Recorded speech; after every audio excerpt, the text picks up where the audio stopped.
재미있는 품사를 했습니다. 그래서 나는 재미있었습니다. 님들은 모르겠는데.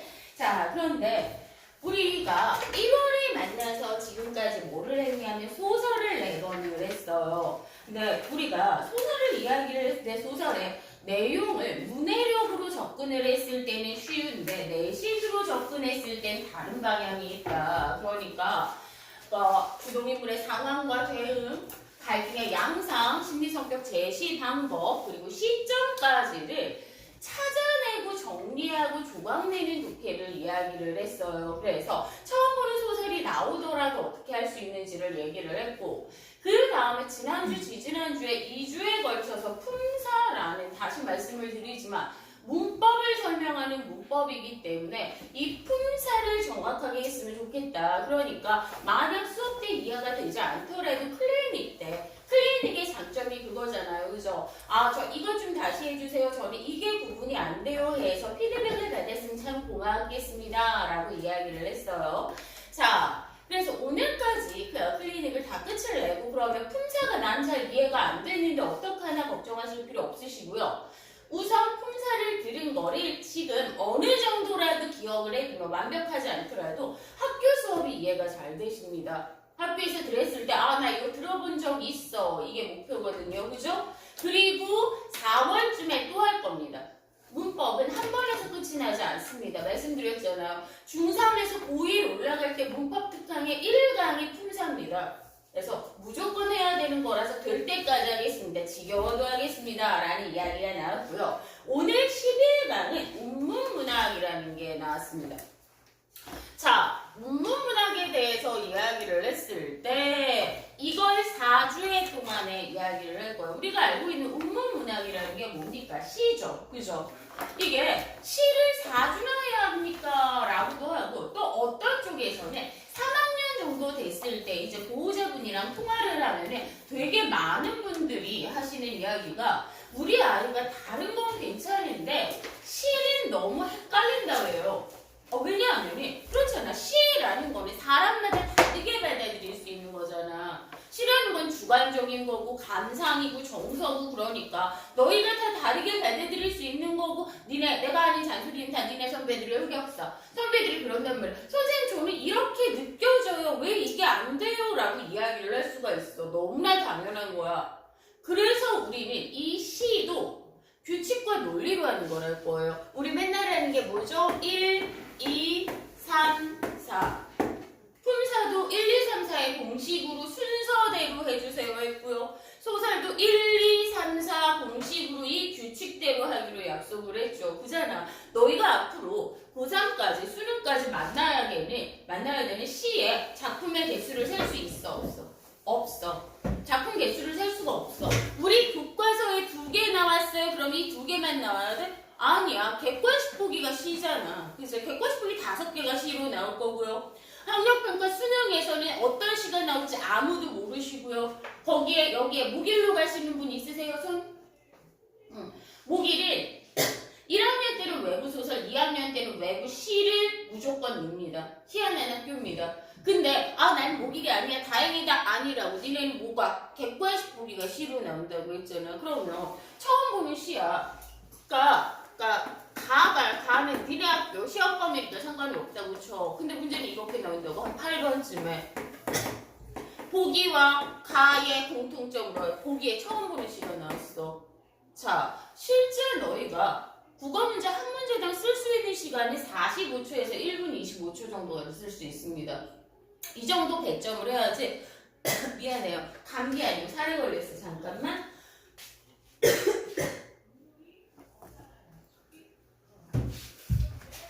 해야지. 나중에 쫓기는 기분으로 뒤에 문제 한 페이지 찍었어요 같은 거 안 하고 OMR 마킹 실수를 하더라도 이 OMR지를 바꿀 수 있는 여유 시간을 어느 정도 확보를 하고 시험을 봐야 돼. 그래서 니네 나중에 시험 보는 연습도 시켜줄 거야. 시험 보기 전에. 자, 그랬을 때 처음 보는 시 5개, 처음 보는 보기를 어떻게 제가 읽고 이해를 하고 정리를 할 수 있을까요? 왜냐하면 내가 얘기를 했잖아. 동백꽃이나 운수 좋은 날이 니네 기준으로 100년 전 작품이야. 어머님들한테 이 얘기하면 되게 놀라.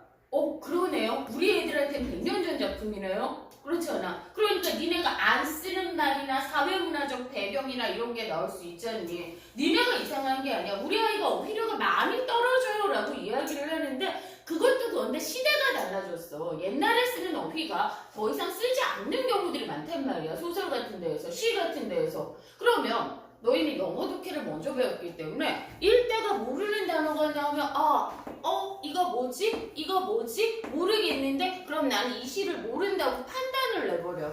그러면 객관식 보기에 니네가 아는 말이 나오더라도 나는 이걸 모르니까 이해가 안 됐으니까 너희가 하는 말로 하나도 모르겠어요. 1도 모르겠어요. 그러니까 이 문제가 이거 니네가 배운 작품이고 여기에 니네가 아는 말이 있음에도 불구하고 얘를 못 풀어. 더 심각한 거는 객관식 보기 시가 5개 나온다고 했잖아. 이 시의 정서와 같은 것을 했을 때 이거 한 줄 한 줄 꼼꼼하게 읽느라고 여기에서 4분 5분을 써버리셔요. 그러면 무슨 일이 생기는지 알아? 이 문제는 맞을 수 있어. 운 좋게. 이게 7번이라고 칠까? 8번, 9번의 오답률이 확 올라가. 확 올라가. 이건 내가 너희들 시험지 분석을 니네 시험 보면 시험지 가지고 선생님한테 와야 되거든? 그러면 이게 확 티가 나는 게 얘네는 쉽거든? 얘네는 쉬운데 여기에서 니네가 고민을 했어. 꼬였어. 그지? 심란했어. 그지? 그러면 이 뒤에 쉬운 문제 2문제 오답률이 확 올라가는 게 실제 증명이 됐단 말이야. 그러면 시라는 건 우리가 어떻게 해야 되냐? 얘도 규칙이 있습니다. 그래서 우리 품사할 때 그랬잖아. 얘가 뭐지? 라고 하면 안 나올 거야. 근데 1번 공식으로 죽이고 2번 공식, 3번 공식, 4번 공식으로 죽이면 차원본의 시가 이해는 안 되는데 분석은 된다. 이 세계가 열릴 거야. 이 시인들이 그래서 내신 되게 싫어해. 왜냐하면 시라는 건 예술이잖아. 문학이잖아. 멀쩡한 문학을 조각조각 해부해서 기계적으로 잘라내는 게 내신식 이해입니다. 분석입니다. 그래서 좀 재미는 없는데 문제 풀기 위해서 하는 거니까 요거를 꾸준하게 할 거야. 그래서 내가 4주 동안 해준다고 했지? 화자, 운율, 심상, 표현 방법을 매주 하나씩 할 거고 매주 2개의 시로 너희가 이거를 직접 찾는 걸 시킬 거야. 찾는 걸 시킬 거야. 망해도 돼. 틀려도 돼. 우리가 고3까지 쓰게 될 도구야. 도구는 손에 익어야 되지? 그지? 익숙해질 때까지 한번 해봅시다. 자, 그걸 하기 위해서 운문문학이라는 걸 한번 봅시다. 우리 1월 4주 동안 나랑 1월부터 수업을 했잖아. 1월 4주 동안 산문문학 중에 소설이라는 것의 성격을 했고요. 소설을 어떻게 접근을 해야 되느냐. 긴 글이기 때문에 어려울 수 있지만 전체를 독해하기보다 주동인물을 찾는 데서 시작점을 찾자. 독해의 막막함이 이거야. 글이 길 때, 비문학 같은 경우에 길 때 막막해. 어디서 시작을 할까가 감이 안 잡히는데 시작이라도 하면은 완벽하지는 않아도 어느 정도 칸칸이 정리가 되거든. 그러면 이걸 시작을 하기 위해서 우리는 운문문학이라는 거에 갈래 성격을 한번 해볼까? 우선에 이건 아무데나 편한 데 쓰세요. 어디에 쓰시면요. 운율이 있는 언어로 정서를 함축적으로 표현한다 라고 초등학교 교재에도 있을 거고 중1 교재에도 그제 시의 성격이라고 나왔을 거고 고등학교에서도 시의 성격이라고 나와 있을 거야. 그치? 얘들아 이거 불 꺼줄까 앞에? 그럼 좀 더 잘 보이지. 내가 그걸 깜빡했네? 라고 배우실 건데 조금 더 잘 보이죠?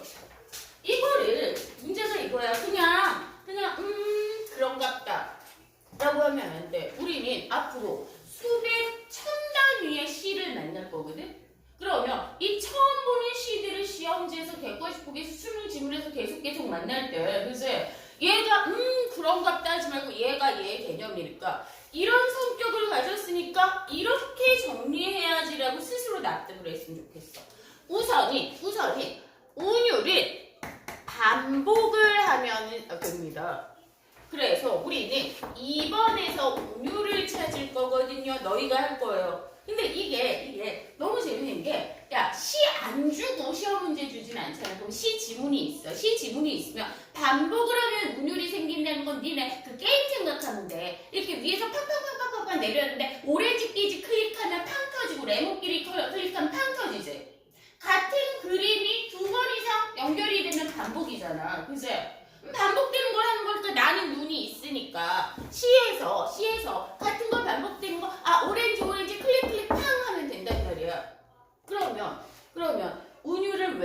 얘기했냐고? 품사할 때도 내가 얘기했지. 고집 부리지 마. 고집 부리면은 어려워. 이렇게 된다 하지 말고 꼭 1, 2, 3, 4로 해 라고 이야기한 것처럼 얘는 이름들이 있어. 음운, 음절, 어절, 그지? 자음, 모음, 음보율, 음수율이라는 다 해봤자 10개밖에 안 되는 개념어들이 있거든? 근데 누구 선배들 맨날 하는 얘기가 선생님 운율이 너무 어려워요. 그 10개도 안 되는 단어를 안 외우신 다음에 나는 운율이 어렵다라고 생각을 해. 얘들아, 얘가 세상에서 제일 쉬워. 왜? 눈이 있지? 오렌지 클릭하면 되지. 레몬 클릭하면 되지. 그러면 그렇게 생긴 과일 이름이 레몬이라는 것만 알면 돼. 아, 이렇게 생긴 과일을 수박이라고 부르는구나. 이렇게 생긴 과일을 오렌지라고 부르는구나. 걔만 알면 돼. 걔만. 그래서 다음 주에 내가 이 이름들을 알려줄 거야. 오늘은 너희가 이거 반복되는 것만 찾아서 나한테 얘기해줘. 그럼 걔의 이름을 알려드릴게요. 두 번째, 운율이 있는 언어로 정서를 함축적으로 표현한다. 이게 문제인 거야. 이게 이야기를 한다고. 선생님, 저는 그렇게 느꼈어요. 저는 이게 슬프지 않아요. 오히려 아름다운 것 같아요. 제가 느끼기엔 얘는 그지 안타까워요. 얘는 슬퍼요, 기뻐요. 이렇게 느꼈어요. 자, 느낌은 직관의 세계입니다. 이제 너희가 내가 3월까지 스위치를 바꾸자고 이야기를 했잖아. 딸깍을 했을 때 지금까지 너희가 가지고 있었던 직관과 문해력이라는 기준을 뭐로? 이론과 논리라는 기준으로 전환을 해야 되는데 문제는 이거야. 시라는 건 100명이 그지? 똑같은 시를 봤을 때 100가지의 감상을 가질 수 있어. 이거 너무 당연한 거야. 시의 본질이야. 예술의 본질이야. 예술이 사람마다 다 다르게 받아들일 수 있잖아. 그지? 그러니까 이건 문해의 세계야. 논술의 세계야. 너희가 하나의 시를 봤을 때 니네가 다 다르게 감상을 하는 게 좋은 거야. 근데 문제는 100명이 100가지로 다르게 해석을 하면 내신 문제를 낼 수가 있겠냐고. 안 되지. 그치? 100명이 같은 시를 봤을 때 똑같은 대답이 나와야지 내신 문제를 만들 수 있어. 그러면 이 정서를 그럼 우리는 못 푸나요? 아니지. 얘도 기계적으로 하는 방법이 있는데 쉽게 얘기해서 시의 정서가 슬픔이라고 이야기했을 때 아가들아 잘 봐봐. 이 화자가 배가 고파서 슬픈 거라 일제강점기에 나라의 주권을 빼앗겨서 슬픈 거라 둘 다 슬픔이야. 그러면 이 시의 주제와 정서가 같은 것을 했을 때 슬픔 이러면 돼? 안 되지. 뭐가 안 되지? 그리고 또 하나 슬픔, 기쁨 저거는 주관적 정서야. 주관이라는 건 뭐야? 100명이면 100명이 다 다를 수 있는 거야. 나한테 달려는 거야. 근데 문제는 이 주관으로는 내신 문제를 못 풀더라. 근데 아까 뭐라고 했어? 배가 고파서 슬퍼요. 나라의 주권을 잃어버려서 슬퍼요. 이유가 필요하다는 거. 얘는 객관에서 열려버립니다. 그래서 우리는 1번이 항상 제일 중요하죠. 그죠? 1번이 시적 화자의 상황과 거기에 대한 대응으로 찾을 겁니다. 오, 이거야. 이것만 잘하면 애지간한 시는 다 해먹을 수 있어. 그럼 시적 화자가 뭐냐를 오늘 이론에서 이야기를 할 건데 시에서 말하는 목소리도 시적 화자라고 그래. 근데 이거 품사를 할 때도 그랬고 소설을 할 때도 그랬고 비문학을 할 때도 그랬고 내가 1년 동안 니네한테 질문하지 않을 게 뭐냐면 이 글의 주제는 뭐니라는 질문을 하지 않아. 나는 않을 거야. 이 글의 정서는 뭐니라고 하지 않을 거야. 어떻게 하라고 했어? 1번을 할 때 제발 비문학에서도 논술에서도 완결된 근사한 문장을 만들 생각을 하지 마. 그러면 안 돼. 그러면 오히려 오답률이 올라가. 그럼 얘를 어떻게 할 거냐? 시적 화자의 상황이라고 이야기하면 시를 다 읽은 다음에 이 시의 주된 화자는 누군데 이런 상황에서 이런 정서를 느끼고 있어요 라고 할 생각하지 말고 시가 있지. 눈으로 긁으면서 우리 소설의 서술자도 이렇게 이야기했잖아. 쪽쪽다리 하나씩 잡아내. 단어로 잡아내. 다 읽고 하나의 문장 하려고 하지 말고 여기에서 남자네 여자네 지금 여름인가 지금 여기에 있네 어디에 있네. 그러니까 장소라든지 시간이라든지 성별이라든지 나이라든지 그지 아니면 얘가 처한 사건이라든지를 문장이 아니라 보일 때마다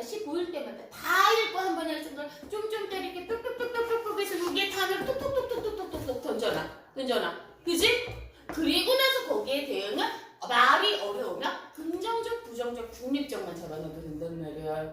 오케이? 여기에서 니네는 객관식보기에서 너희가 풀 수 있는 게 나올 수 있고 하나 더 이야기하자면 화자가 숨겨져 있는 경우가 있는데 나는 오렌지에 대해서 쓰겠어. 그러면 시적 대상의 성격. 그럼 이 오렌지가 뭐야? 노란색이고 먹을 수 있고 수입을 했고 그지 시고 달고 라는 정보가 나와 있을 거야. 이 성격을 쫌쫌다리 한 다음에 그것을 바라보는 태도. 여러 번 이야기하지만 완벽하지 않아도 됩니다. 저 문장 싫어합니다. 이랬을 때는 논술이랑 다릅니다. 그래서 이겁니다. 논술은 문학을 바라볼 때, 문학을 바라볼 때, 시소설을 바라볼 때 너희의 문해력과 너희의 주관적 감상이 중요합니다. 저는 이게 훨씬 상위의 사고 방식이라고 믿습니다. 근데 문제는 내신은 이 고급지고 멋진 사고 방식을 사용을 하면 문제가 안 풀려. 그래서 우리는 어떻게 할 거냐면 내신을 할 때는 기계적으로 할 거야. 오케이? 기계적으로 이 멋있는 시를, 유기적인 아름다운 시를 하나의 덩어리로 감상할, 그거는 논술에서 하자. 논술 선생님 진짜 대단하신 분이야. 열심히 할 거야. 내신에서는 기계적으로 조각조각 낼 거야. 이해고 감상이 그냥 정보를 찾는다. 정보를 반복되는 거 찾는다. 이런 식으로 할 거야. 쌤 말이 해야 오케이? 근데 말이야. 이 정서이기 때문에 정선이 추상적일 수밖에 없어. 추상적이라는 건 무슨 뜻이야? 보거나 만질 수가 없어. 외로움, 그리움, 슬픔 이런 건 보거나 만질 수가 없어. 맞지? 그치? 그래서 이것을 구체화하기 위해서 추상적 정서를 짜짜짜짜짜 오타 정서를 심상으로 구체화해요. 심상으로 구체화합니다. 아가들 심상이 뭐야? 이거 들어본 적 있을 것 같은데 심상. 그렇지. 이 심상을 이게 참 그런 게 국어가 짜증이 나는 게 초등학교 내내 심상으로 가르치다가 중학교 시험지에선 갑자기 위시의 심상과 같은 것은? 이라고 물어볼 때도 있는데 위시의 감각적 이미지와 같은 것을 이게 원래 고등학교 개념어였는데 중등으로 내려왔어. 원래 그 개념어들의 유행이 그게 수능에서 시작을 했다가 고등학교 내신 문제로 갔다가 중학교 내신 문제로 오거든. 한 2, 3년 전부터 요 단어로 유행을 하기 시작을 했어. 그래서 애들이 당황을 했단 말이야. 처음에는 남이 심상만 배웠는데 감각적 이미지를 하래. 감각이 뭐야? 인간의 감각이지. 인간의 감각이 뭐 있어? 오감, 시각, 청각, 미각, 촉각, 후각 있지. 그치? 이미지가 심상이지. 얘를 찾을 거야. 그래서 우리는 3번에 심상을 찾을 거거든? 근데 이 심상이 되게 쉽다고 생각을 해. 그잖아. 시각, 미각, 청각, 촉각, 후각 되게 쉽다고 생각을 해. 나도 쉽다고 생각을 해. 근데 쌤이 원래 한 10몇 년 전까지는 고등부를 하다가 목동 지역으로 오면서 중등을 하기를 시작을 했는데 그때 애들이 심상을 풀리는 거야. 나는 이해가 안 되지. 시각촉각, 미각촉각, 후각을 어떻게 틀리냐라고 한참 고민을 하다가 그때 느낀 거야. 고딩 놈들은 그냥 알아서 풀거든. 심상 같은 건 안 틀리는데 중딩은 틀리고요. 왜 그럴까라고 했더니 그거야. 뭐지? 5개 중에 뭐지? 라고 고민을 하는 순간 머릿속에 직관이 개입을 해버리는데 우리 소설할 때도 그랬고 품사할 때도 그랬고 내가 뭐라고 했냐면 선택형 질문으로 만들지 말고 yes, no 질문으로 만들자고 이야기를 했어. OX로 바꾸자고 이야기를 했어. 그새 머릿속에 주관이 개입될 여지를 뺄 건데 그래서 이렇게 5개 중에 뭐지? 의외로 틀린다? 근데 이렇게 하면 편해. 우선순위를 잡아. 우선 제일 잘 찾아지는 심상이 뭘 것 같아? 인간의 5가지 감각 중에 시각, 청각, 미각, 촉각, 후각 중에 뭐가 제일 잘 찾아질까? 아니야. 근데 아주 대답을 잘했어. 이렇기 때문에 우리는 그걸 고민을 하는데 세상에서 제일 잘 찾아지는 건 미각이랑 후각이야. 이게 생존이랑 연결이 돼서 그런가 봐. 시에서 냄새랑 맛을 먼저 찾아봐. 되게 잘 찾아져. 자주 나오진 않는데 되게 잘 찾아지는데 근데 문제는 얘가 나오는 순간 아따 나는 객관식 보기로 갈래. 나는 문제로 갈래. 출제문도 겁나 늦을 거야. 그 다음에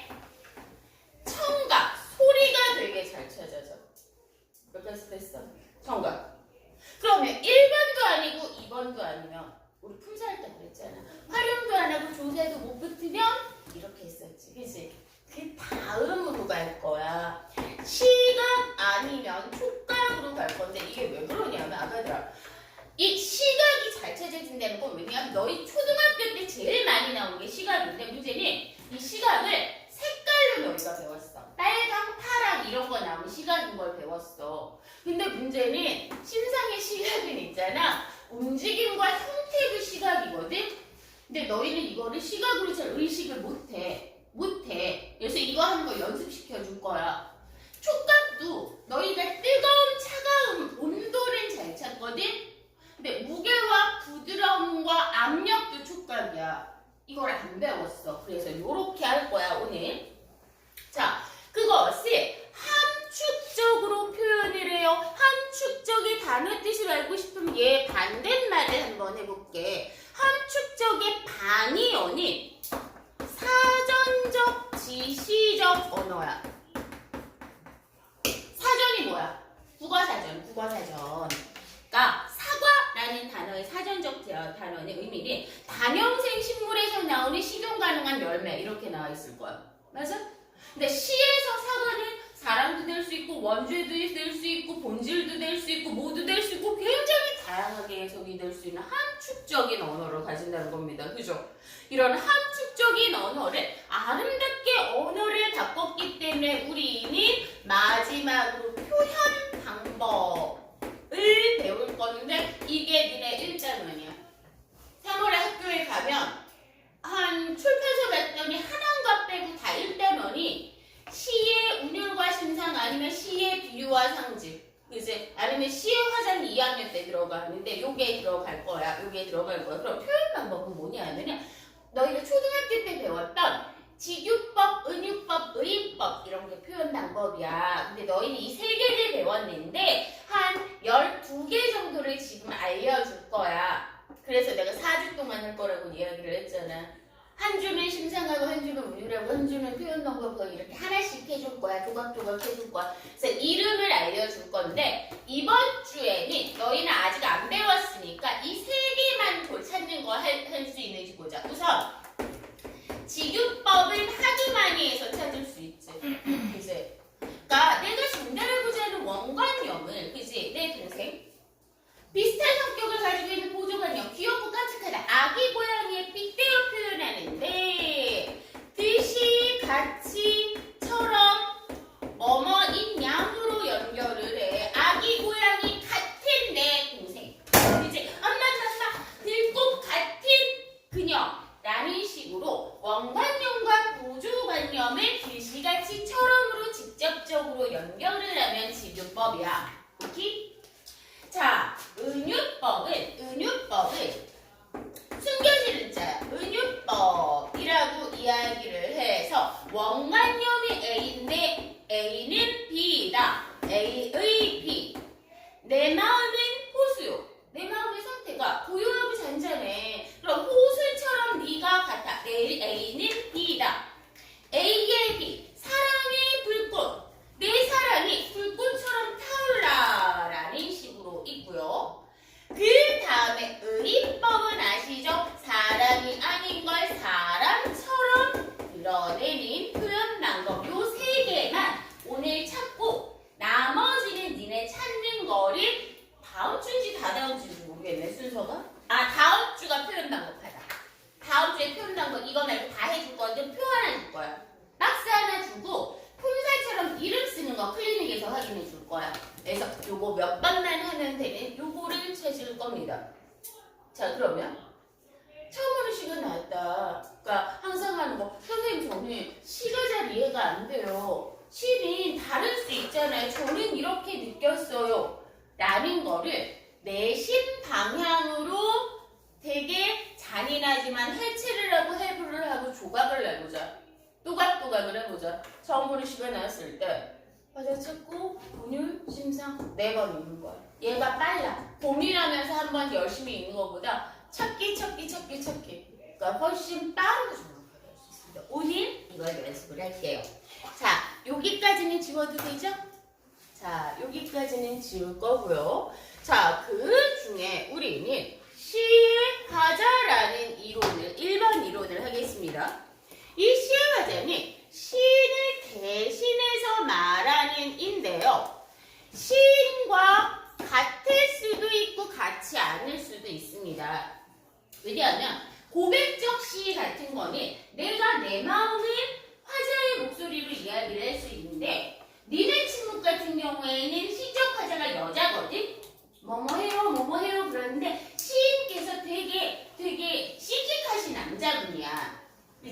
엄마야 누나야 강변사 일자니 소년이거든 화자가. 근데 20대 때 쓰셨단 말이야. 이렇게 같을 수도 같지 않을 수도 있고 사람일 수도 있고 사람이 아닐 수도 있어. 귀뚜라미가 화자인 시인이 귀뚜라미는 무섭잖아. 그치? 그래서 이렇게 주제를 효과적으로 전달하고자 하기 위해서 시인이 전달하고자 하는 내용을 효과적으로 드러내고 있어.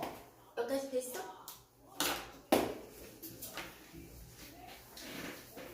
효과적으로 드러내고 있는데 여기에서 너희 3학년 때까지 자주 보게 될 거 하나 알려줄까? 시의 표면에 드러나는 경우도 있고 드러나지 않는 경우도 있다. 별 달아. 그러니까 니네 메일 파티 틀리는 거 스트레스 받지 말라고 여러 번 이야기를 했어.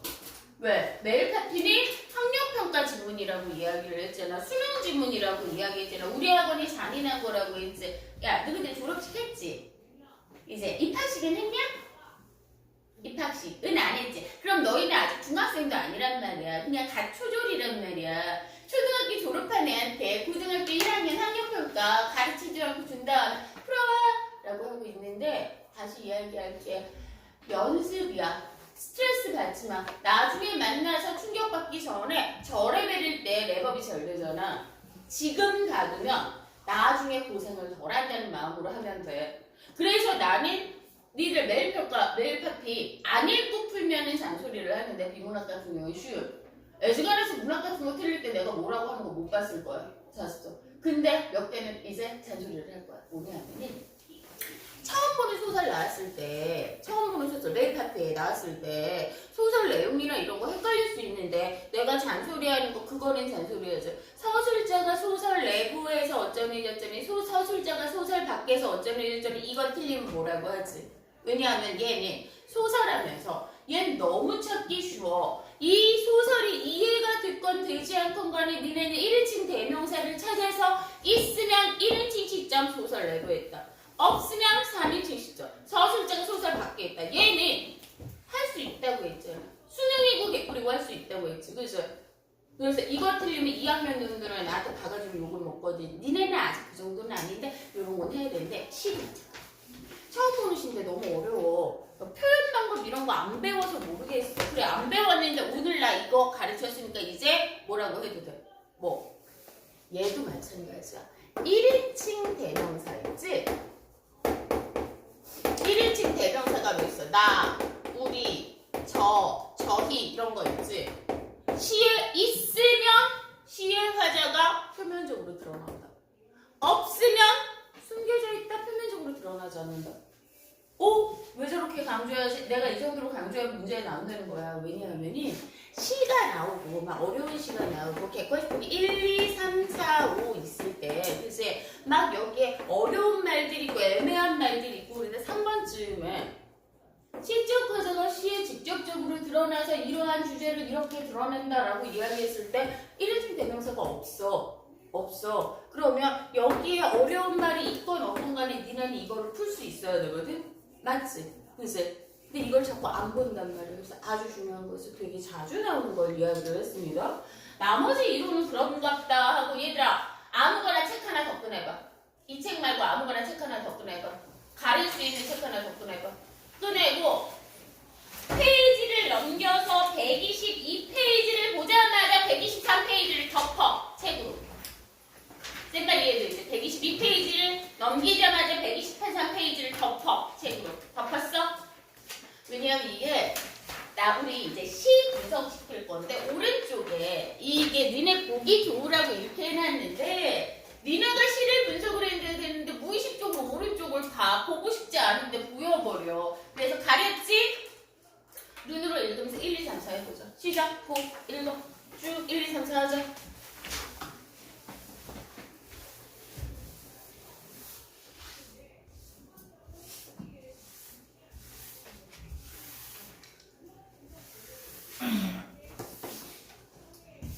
틀려도 돼. 4개 다 안 찾아도 돼. 2개만 찾아도 내신에서 정답률 팍팍팍팍 올라갈 거야. 오케이? 그리고 나 휴지 가져가서 이거 좀 닦자. 커피를 남으실 게 없거든.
읽었습니다. 그죠? 시라는 건 길이가 짧기 때문에 그저 슉 읽었는데 이걸 내신으로 할 때 좀 막막합니다. 그래서 어쩌라고 라는 말이 나올 겁니다. 그래서 이 사람이 뭘 얘기하려고 하는데, 그래서 내가 뭘 느껴야 되는데, 이거는 문해의 세계야. 너희가 이거를 작품으로 보고 이 글을 유기적으로 받아들이고 하나의 큰 덩어리로 받아들이고 참 좋은 방법인데, 그게 훨씬 상위의 사고방식인데, 내신은 어떻게 보면 되게 단순한 사고로 이야기해야 돼. 쪼개자, 자르자, 분해하자. 그지? 1번. 실적 과정은 시에 직접 드러납니까? 드러나지 않습니까? 드러납니다. 그럼 우리는 객관식국에 하나를 걸었습니다. 시의 화자가 표면적으로 드러난다. 그지? 왜? 뭐 보고 그랬어? 나 있지. 그러면 1차적으로 우리는 시의 화자가 표면적으로 드러난다는 걸 확인을 했습니다. 맞죠? 그죠? 그 다음에 그러면 시적 화자의 상황을 찾을 건데, 시적 화자의 상황을 찾은 건데, 여기까지 다 읽은 다음에 이 시의 화자는 어쩌니 저쩌니 하는데, 자, 여러 번 이야기하지만 돌을 100개를 던지면 하나는 맞는다. 그지? 그리고 돌을 던져봐야지 돌팔매지 실력이 늘 거 아니냐. 말을 자꾸 해봐야 돼. 입이 트여야 돼. 자, 시적 화자의 상황 다 넣으면 돼. 완벽하지 않은데 하나씩 던져봐. 시적 화자는 어떤 상황이야?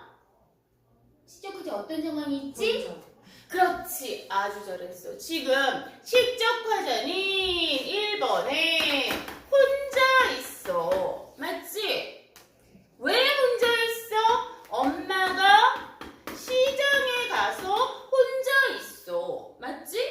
그지? 혼자 있는데 어두워질 때까지 밖에 비와. 근데 봐봐. 엄마가 열무가 배추 같은데 30단 인다는 게 머리에 이렇게 하는 거야. 가게가 있었으면 안 그랬지. 그지? 그리고 여기에 뭐야? 창문에 금이가 있어. 금이가 있어.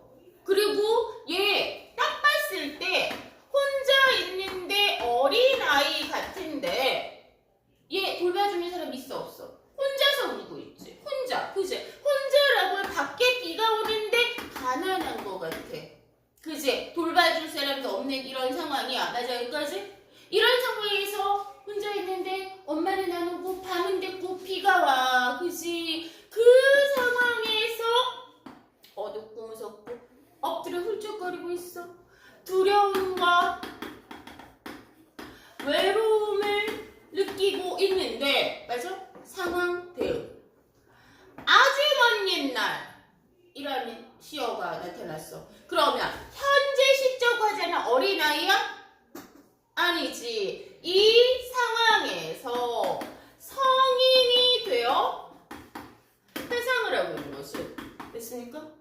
회상을 했을 때, 이 회상을 했을 때 이제 극복했지? 응? 다 잊었어? 아니라 아직도 눈물이 나. 아직도 눈물이 나. 그래서 난 지금도 슬퍼. 됐습니까? 자, 여기에서 이렇게까지 안 만들어도 됩니다. 니네는 뭐만 만들어도 되냐 하면은 어린아이, 가난한 것 같아, 혼자 있는 것 같아, 성인이 됐어, 그지? 라는 아주 단편적인 몇 개의 단어만이라도 내가 이야기를 했어. 내가 비문학 도피할 때 예시 정리하지 말라고 되게 이야기를 하고, 디테일 잡으려고 하지 말고 뼈대 튼튼이라고 이야기를 합니다. 기본적으로 잡아놔야 되는 기초만 튼튼하게 잡아놓으면 나머지 정보들은 객관식 보기에서 알아서 붙거든? 자, 봐봐. 1번. 니네가 못 만들 건 의미가 없어. 자습서에 예쁘게 정리되어 있는 거는 시험 볼 때 오히려 너희를 헷갈리게 할 수 있어. 멋있는 단어. 니네가 찾은 거는 절대 안 헷갈려. 왜? 정확하게 시에서만 찾았으니까. 시에 있는 걸 정리를 했으니까. 그러면 이걸 가지고 시의 나머지 객관식 보기들을 얘를 기준으로 볼 수 있는 거야. 됐어? 이것은? 자, 이 시는 가난하고 외로웠던 어린 시절을 회상을 하는 안타까움과 슬픔이야. 제목이 엄마 걱정이지, 엄마를 걱정을 하는 거고 엄마가 어린아이를 걱정을 하는 거고, 이런 식으로 될 수 있을 겁니다. 됐습니까? 2번 볼까? 님들아, 반복되는 거 같은 그림 찾기 뭐 반복돼? 얘기해봐. 뭐? 오, 타박. 잘 찾았어요. 자, 우선은 타박타박은 두 번이 반복이 됐는데 운율에서 중요한 이야기 하나 해줄게요. 운율에서 음성상징어라는 게 있어요. 음성징어란다 했어. 상징어라는 게 있어. 이것도 짜증나는 게 옛날에는 중등국어에서는 이 단어 안 쓰고 의성어, 의태어만 가르쳤거든? 근데 내가 얘기했잖아. 용어 바뀐다고. 요즘은 음성상징어를 활용해서 라는 객관식보기가 나와. 의가 흉내낼 의자야. 봐봐. 의인법이지. 의. 인이 사람이잖아. 사람을 흉내내는 거잖아. 그럼 얘들아 단어의 뜻 있네. 의성어는 뭐야? 뭐를 흉내낸 거야? 성. 소리 성자. 소리를 흉내낸 말 의성어. 의태어는 뭐야? 형태. 모양을 흉내낸 말 의태어. 이렇게 됐어. 얘들아 의성어 의태어 구별하는 거 딥다시 많이 나와. 옛날에 안 나오다가 얘 요즘에 인기 있는 문제 됐어. 오케이? 자, 그러면 타박타박 의성어 할까 의태어 할까? 타박 뭐 할까? 의성어 할까 의태어 할까? 의성어를 사용을 했는데 의성어는 운율을 형성을 합니다. 거기에 의성법도 됩니다. 아주 잘했고요. 하나만 더 찾아볼까? 그렇지. 안 오시네. 안 들리네. 그치? 그러면 얘가 객관식 보기에 안 뭐뭐가 반복이 된다라고 하지 말고 어떻게 하냐 하면은 우리 품사할 때 뭐라고 이야기했냐면 각각의 띄어쓰기 단위를 단어, 어절이라고 했던 거 기억나? 그러니까 한 단어, 이어절이 반복이 되면은 시어의 반복이라고 할 텐데 봐봐. 안 뭐뭐니까 안이라는 시어가 반복이 됐다고도 하고 시구의 반복이라는 객관식 보기가 나올 거야. 시어의 반복이라는 객관식 보기가 나올 거야. 자, 그러면 이 문제가 생겨서 시어 뭐야? 한 단어. 안 오시네 두 번 나왔지, 그치? 1어절 이상이면 쟤를 뭐라고 불러? 구라고 불러. 이거 이름을 다 알려줄 거야. 그런데 문제는 객관식 보기에 시구의 반복으로 운율을 형성한다라는 객관식 보기가 있는데 시구가 뭔지를 모르면 시에서 찾아지겠냐고. 안 찾아진단 말이야. 그래서 이름을 찾는 걸 우리 표로 하는 거야. 여기까지 됐어? 자, 의성어 시의 반복. 그럼 1번 했고 2번 했어. 그지? 그리고 이 안 오시네 안 들림을 통해서 운율을 형성을 하고 안이라는 게 어둡고 불안한 분위기를 만들기도 해요. 됐슈? 자, 3번 심상.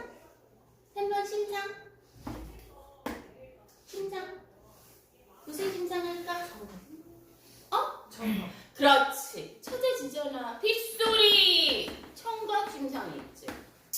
끝할까? 시가 보여주고 있지. 하나만 더 할까? 아저들아, 미각, 후각 있어 없어? 없지. 맛이랑 냄새 있어 없어? 없지. 그지? 머릿속에서 뭘까를 하면 되는데 청각, 소리 있지? 그지? 시각 보이는 거 있지? 촉각 있어? 촉각? 있어 없어? 봐봐. 촉각 있어 없어?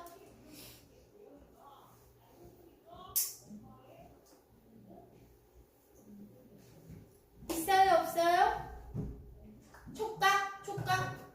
피부와 관련된 거 있어 없어? 있어. 내 눈시울이 뜨겁잖아. 찬밥 있잖아. 차갑잖아. 그치? 촉각 심상이 사용이 되고 있습니다. 여기까지 이해되셨어? 자, 니네가 못 찾을 거를 시키지 않습니다. 근데 봐봐. 지금이 첫 번째잖아. 앞으로 3번 더 할 거야, 이거. 3번 더 시 주고 계속 분석시켜 줄 거야. 연습시켜 줄 테니까 부담 가지지 말고 쭉쭉쭉쭉 할 거야. 그리고 나서 마지막 표현 방법은 아직 너희가 안 배웠어. 안 배웠으니까 내가 하면서 해주고 다음 주에 표현 방법을 이론으로 외울 거를 다 줄 거야. 그러면 표현 방법까지 찾을 수 있어. 그럼 뭐야? 1, 2, 3, 4, 1, 2, 3, 4 하면 예습하는 건 다 되죠. 자, 그러면 보자. 열무 30단을 이고 시장에 간 우리 엄마는 그제 고단한 삶이야. 그 열무는 배추 비슷한 거란 말이야. 비싸지도 않은 거야. 그제 이걸 아침에 사러 갔는데 해는 시든지 오래. 해가 졌어. 해가 졌는데도 안 와. 밤늦게까지 안 와. 엄마의 고달픈 삶이 되는 거고 활육법. 무생물을 생물로 드러냅니다. 해는 별, 생명이 없죠. 시들다, 식물의 생물이 있는 걸로 봅니다. 나는 찬밥처럼 방에 담겨있어요. 돌봐줄 사람이 없어. 동그라미 담겨져 있어. 저거 표현 방법. 나는 찬밥처럼 방에 담겨. 직유법. 드시가치처럼 뭐뭐인 양 직유법. 아무리 천천히 숙제를 해도 이게 70년대, 80년대인데 가난해. TV도 없어. 아무것도 없어. 그죠? 돌봐주는 사람도 없이. 근데 엄마라고 이렇게 애를 두고 가고 싶어? 근데 뭐야? 먹고 살아야 되잖아. 어쩔 수 없이 밤늦게까지 어린아이를 혼자 둬야 되는 상황이야. 그래서 숙제라도 해서 시간을 보냈는데 안 와. 엄마 안 오시네. 배춧잎 같은 발소리가 타닥타닥. 배춧잎 뭐야? 지쳤어. 해가 시들었잖아. 그래서 엄마가 얼마나 타봐봐. 이거 공간과정 심상으로 보는 경우도 있는데 학교마다 다르니까 건너뛸게. 안 들리네. 어둡고 무서워. 난 지금 어둡고 무서워. 금간 창문 가난해. 빗소리는 나 너무 더 슬프고 무서워. 빈방에 혼자 엎들거려 훌쩍거리던 아주 맹민의 지금도 슬픔을 느끼게 하는 그 시절 유년이 1년 전체가 되는 겁니다. 유년 시절이거든요. 그죠? 이 유년 시절을 윗목에 빗댔는데 윗목이라는 건 뭐냐면 옛날에 불을 때면요. 바닥에 불이 지나가면 따뜻해요. 거길 아랫목이라고 해요. 근데 불길이 지나가지 않는 바닥은 너무 차가워요. 그죠? 그걸 윗목이라고 이야기를 합니다. 그럼 이 윗목은 차갑고 슬픈 이미지로 A예비 은유법이 사용되고 있는 겁니다. 됐습니까? 이렇게 유년 시절 전체를 윗목에 빗대어 표현했습니다. A는 B다 은유법. 자, 그러면 저 빨간색에 해당하는 거의 표현 방법을 다 다음 주에 배우실 거고요. 그죠? 그럼 나머지는 너희가 접근하지 못할 게 없다는 거고 얘를 연습할 거고 이해 안 되면 다시 이야기하지만 클리닉이 왜 좋아요? 설명 들으시면 된다는 거예요. 그래서 이제 오른쪽 페이지 책 집어넣지만 시 하나 더 할 거니까 오른쪽 페이지를 이제 이걸 가지고 봤더니 자유시 서정시에 회상적, 과거를 돌이킬 때 회상적이라고 해요. 그 다음에 감각적, 얘들아 신상이 드러나면 감각적이라고 해. 인간의 오감이잖아요. 그죠? 자, 시장에 간 엄마를 기다리던 어린 시절의 외로움을 그렸고요. 어린 시절을 회상하고 있습니다. 감각적 이미지, 심상 나오고 있고요. 직유와 비유 등의 독창적 비유를 효과적으로 드러냈어요. 아니라는 부정적 시호의 반복과 변화를 통해서 운율도 드러내고 분위기도 조성하고 있네요. 시적 화자가 언제 어디에 있는지 밤이고요. 비가 오고 있고요. 빈방에 있고요. 창문은 깨져 있고요. 이런 화자의 상황이 구체적으로 나왔기 때문에 너희가 연습하기가 참 좋습니다. 그래서 1년과 2년의 화자 전체는 성인이 된 화자가 회상하고 있어. 넘기고 다시 오른쪽 페이지 가려봐. 넘기고 오른쪽 페이지 가려봐. 그 다음에 이것도 1, 2, 3, 4 하자. 이것도 1, 2, 3, 4 하자. 틀려도 되고 아니어도 돼. 자꾸 연습을 해야지 늘지.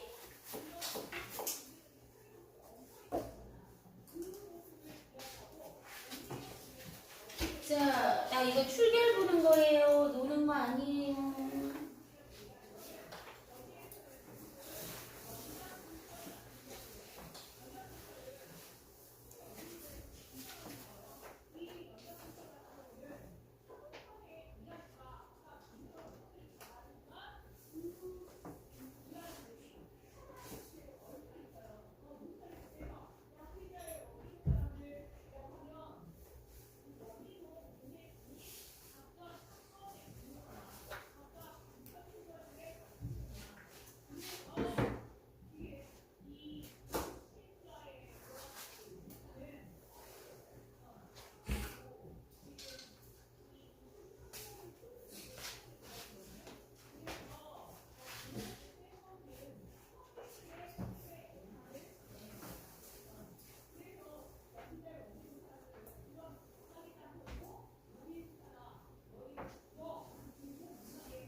다. 그죠? 시를 다 읽었습니다.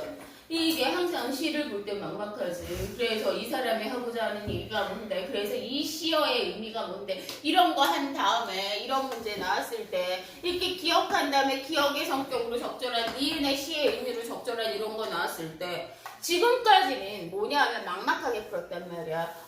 객관식 보기를 보고 이건 거 같고 이렇게 느껴지고 이렇게 이야기를 했어. 주관적인 문해력으로 이야기를 했는데 그러다 보니까 시가 어렵다고 너희가 오해를 하기가 쉬운데 시어의 의미 같은 경우에도 얘로 푸는 거야. 시적 화자와의 관계로 푸는 거고 이렇게 시적 화자의 관계에서 소재 성격도 나오고 소설도 그랬잖아. 소설의 소재는 어떻게 풀었어? 주동인물과의 관계 또는 갈등과의 관계 1, 2번 가지고 풀었단 말이야. 한번 얘를 튼튼하게 만들어 두면 두고두고 이리저리 돌려막기를 할 수 있는데 문제는 아직은 너희는 이 도구가 손에 익숙하지 않아. 손에 익숙해야지 문제 풀 때 저거를 쓸 거 아니야. 그지? 그래서 익숙할 때까지 도구 연습을 해볼 거야. 자, 그럼 시적 화자는 시의 표면적으로 드러납니까? 드러나지 않습니까? 드러났습니다. 그죠? 왜 1인칭 대명사가 있어요. 제목이 귀뚜라미니까 그치? 시적 화자가 시에 드러나지 않는다라고 생각을 해. 왜? 라고 했더니 귀뚜라미잖아요. 그러면 화자 아니잖아요. 이건 뭐야? 주관적인 느낌이지. 그치? 화자가 귀뚜라미니까 시에 드러나지 않아야 될 것 같다고 너희가 느꼈어. 그렇게 생각했어. 직관이고 문해야 얘들아. 직관은 정말 소중해. 정말 소중한데 내신 문제를 풀 때 자꾸 너희를 실수하게 해. 근데 니네 찾았어. 뭐 1인칭 대명사를 찾아버렸단 말이야. 찾았으니까 얘는 하늘이 무너지고 땅이 꺼져도 시적 화자가 표면적으로 드러난다는 객관식 보게. 숨겨져 있다면 안 된단 말이야. 자 그러면 화자 상황 한번 볼까? 화자의 상황 뭐 할까? 화자 상황 어때? 우선 화자는 귀뚜라미야. 됐어? 이 귀뚜라미의 상황을 해봐. 여러 번 이야기하지만 쭉 다 읽고 귀뚜라미는 이런 상황에서 이걸 느끼고 있어요 라고 근사한 문장을 만들 생각을 하지 말고 좀 따리 앞에서부터 읽으면서 하나씩 그지 잡아다가 단어로 톡톡 잡아다가 여기 톡톡톡톡 던져놓으란 말이지 그지 그래야지 부담을 가지지 않고 할 수 있어. 왜? 내가 5개를 찾아야 되는데 2개만 찾아도 문제가 풀리는 경우가 많단 말이야. 이 5개가 다 안 찾아지니까 나는 이 시를 분석하지 못했다 라고 생각하지 않아야 된다는 얘기야. 자, 화자 상황, 귀뚜라미 상황 어때? 귀뚜라미의 상황 지하. 그렇지. 지하도에 콘크리트 사이에 있고 좁은 틈에 살고 있어. 겨우 살고 있어. 또 밑에 봤더니 지금 계절이 언제야? 계절. 지금 계절이 언제야? 매미 언제 울어? 여름이야. 근데 귀뚜라미는 여름벌레야 가을벌레야? 모르는구나. 귀뚜라미는 가을에 울어. 왜? 얘가 가을을 기다리고 있잖아. 그치? 됐어? 그러면 얘는 말이야. 귀뚜라미는 원래 풀숲에 살아야 되잖아. 그치? 근데 콘크리트 사이에서 그지 차가운 바닥에서 살고 있고 풀잎도 없는 데서 살고 있고 얘 원래 가을벌레인데 어머나 매미는 열심히 울고 있고 나는 울지 못하니 내 계절도 아니야. 시간적 공간적으로 얘는 자신이 원하는 곳이 아니야. 자 그러면 이런 상황을 뭐라고 이야기를 해요? 어떤 상황? 부정적인 상황이야. 어떤 상황이야? 힘든 상황이야. 시련과 고난이고 얘는 지금 쉽게 얘기해서 자신의 때를 못 만났어. 왜냐하면 이 매미는 말이야 가지를 흔들 정도로 쎄쎄하면서 신나게 노래를 부르고 있어. 그치? 근데 나는 귀뚤하는데 노래까지는 되지를 않는데 귀뚜라미가 어떻게 오냐? 뭐냐? 귀뚤이라고 치자. 그치? 매미는 맴맴맴맴 하는데 자 이렇게 대조를 하고 있단 말이야. 대조법이라고 이야기합니다. 얘를. 됐어? 그러면 이런 부정적 성향이고 자신을 드러내지 못하는 상황이야. 여기까지 됐어? 그럼 거기에 대응. 어떻게 대응하고 있어? 아참. 나 바보짓 하나 했어. 편집하다가 한 줄을 통으로 날려먹었거든? 여기에 한 줄이 빠졌어. 시가. 아이고야. 타전 소리가 어디 있어?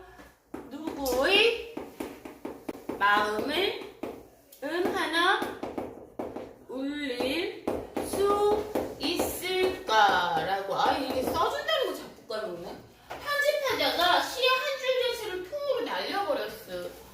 얘기했지 않냐? 실시간으로 만들고 있다고.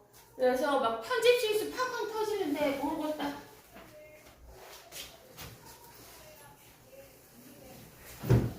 자, 이 시적 과정은 이런 부정적 상황에 어떻게 대응하고 있어? 어떻게 대응하고 있어? 틀려도 돼, 틀려도 돼. 편한 말, 여기에 있는 말, 근사한 말 아니어도 돼. 이 부정적 상황에 뭐라고 이야기를 하고 있어? 뭐라고 이야기하고 있어? 어떻게 대응하고 있어? 이런 상황에서 뭐야? 내가 노래를 부르고 싶지.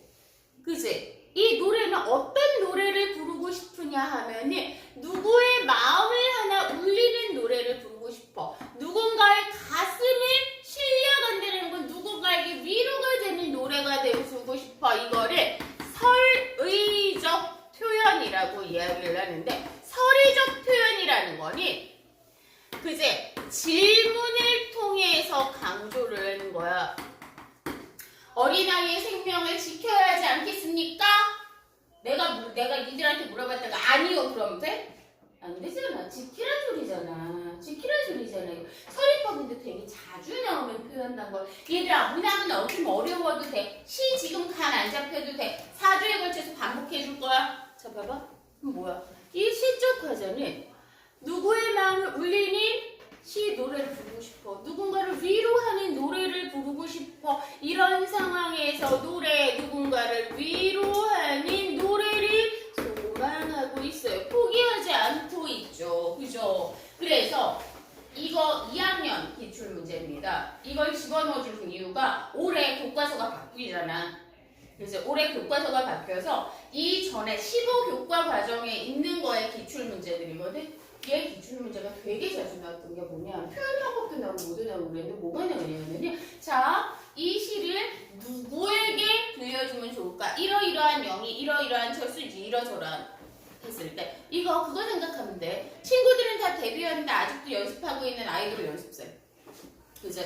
지금 친구들은 맴이야. TV에 나와. 그지? 멋있어. 그러면 나는 아직 귀뚜라미야. 나는 아직 데뷔도 못했어. 그지? 그렇다고 내 노래가 의미가 없어? 아니야. 언젠가는 누구에게 위로가 될 수 있을 거야. 라는 소망을 이야기를 하는 거예요. 아이돌 연습생들은 사실은 그쪽이 좀 더 많이 나왔습니다. 아직 등단을 하지 못한 시인이라든지요. 그죠? 취업 준비 중인 철수라든지요. 그죠? 너는 아직 성공을 하지 못했지만 포기하자면 언젠가 성공할 수 있어. 라는 소망이 났습니다. 됐습니까? 2번. 운율. 니네가 얘기해줘. 2번 운율. 뭐 할 수 있을까? 그렇지. 뭐뭐 할 수 있을까? 뭐뭐 할 수 있을까? 있을까? 뭐뭐 다. 그지? 라고 이야기하는 이 할 수 있을까? 할 수 있을까? 라고 하는 거를 종결어미의 반복이라고 해요. 종결어미.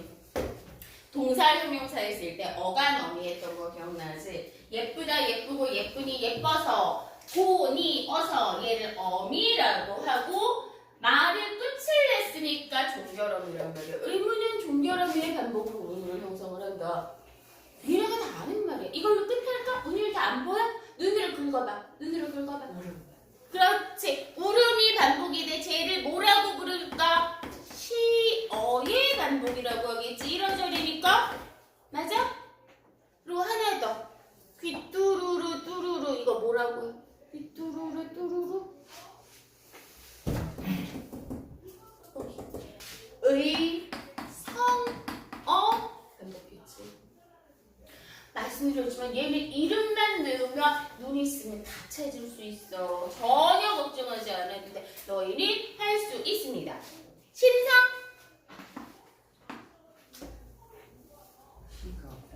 그렇지. 우선은 그지. 가을이 내려오고 끝이야? 그지. 소리 들렸어. 하나 더 해볼까? 그렇지. 차갑대. 공감각은 있는데 나중에 할 거야. 신경 안 쓸 거야. 봐봐. 조금만 연습하면 니네가 할 수 있는 거야. 니네가 못하는 걸 내가 시키면 안 되잖냐. 그치? 자, 높은 가지를 흔드는 매미 소리에 매미는 지금의 자기 자기의 전성기야. 되게 잘 나가고 있는데 나는 아직 내 소리를 부르지 못해. 대조적이야. 차가운 바다 위에 토하늘은 풀리 돋고 이슬 한 방울 내리지 않는 지하도 콘크리트라니 절망적인 상황에 살기 힘든 상황에 나는 살아있다라는 의지, 누군가를 위로하고자 하는 소망을 드러내고 있어. 지금은 매미가 하늘을 찌르는 여름이지만 언젠가 가을이 나에게 오면 하룻밤 내 노래가 누구를 위로하는 노래가 되고 싶다라는 소망이 나온 겁니다. 님들아 봐봐. 클리닉 오면 자필분 되게 빽빽하게 줄 거야. 필기 다 빽빽하게 줄 거야. 클리닉 왔을 때 너희 답만 후다다닥 채점하고 곧장 복습 테스트 보고 그러는데 이거 만드는 거 대박 힘들어. 자필본도 내가 만든다면 실시간으로 만들면 우리나라 빠진단 말이야. 한번 읽고 이제 공부를 하고 복습을 하고 우리가 클리닉을 하는 이유는 뭐야? 확인학습과 복습이야. 난 니네 점수가 궁금하지 않아.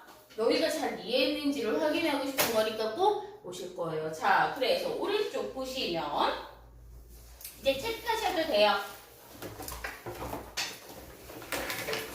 자, 오른쪽 보시면 비유적 전체적으로 의의법 사용되고 있잖냐. 그치? 귀뚜라미가 말하잖냐. 의의법이어야 되지. 그치? 비유적이고 미래지향적이라고 되어 있는데 미래지향적은 앞으로의 삶에 긍정적인 태도를 가질 때 미래지향적이라고 해요. 자, 자신의 노래가 감동을 주기를 바라는 마음입니다. 의인법 사용되고 있고요. 매미랑 대조했어요. 의문형 종결어미를 통해서 드러냈고요. 유사한 통사구조는 대구법이라고 다음 주에 자세히 해드릴게요. 자, 그래서 힘들고 어려운 고통에서도 포기하지 않는 삶의 자세라고 이야기를 해서 우선 오늘은 1, 2, 3, 4란의 심플한 도구를 소개를 해드렸고요. 그 중에서 시적 과제 찾는 걸 이야기를 했습니다. 다음 주에 표현 방법 할 건데 얘는 이론적으로 중요하니까 꼭 들어주세요. 얘는 안 듣고 수업하기가 안 좋아. 다음 주 거는. 그래서 표현 방법 연습 쭈루루루 다 잘할 수 있게 드릴 거고 다시 이야기하지만 문제 틀리는 거 겁먹지 마세요. 근데 저한테 배우는 거 어떻게 할지를 이야기를 합시다. 자, 뒤에 가서 132페이지 보시면 비문학 있죠? 비문학 있는데 전체 중심 문단과 뒷받침 문단이라는 게 나와 있습니다. 이 중심 문단이라는 건 뭐냐 하면은 주제가 드러나는 문단이에요. 저번에도 이야기를 했지만 주지 문단이 뭐예요? 주제가 드러나는 문단이고요. 상술 문단은 주제를 풀이하고 있어요. 부연 문단은 주제를 다른 말로 설명을 하고 있습니다.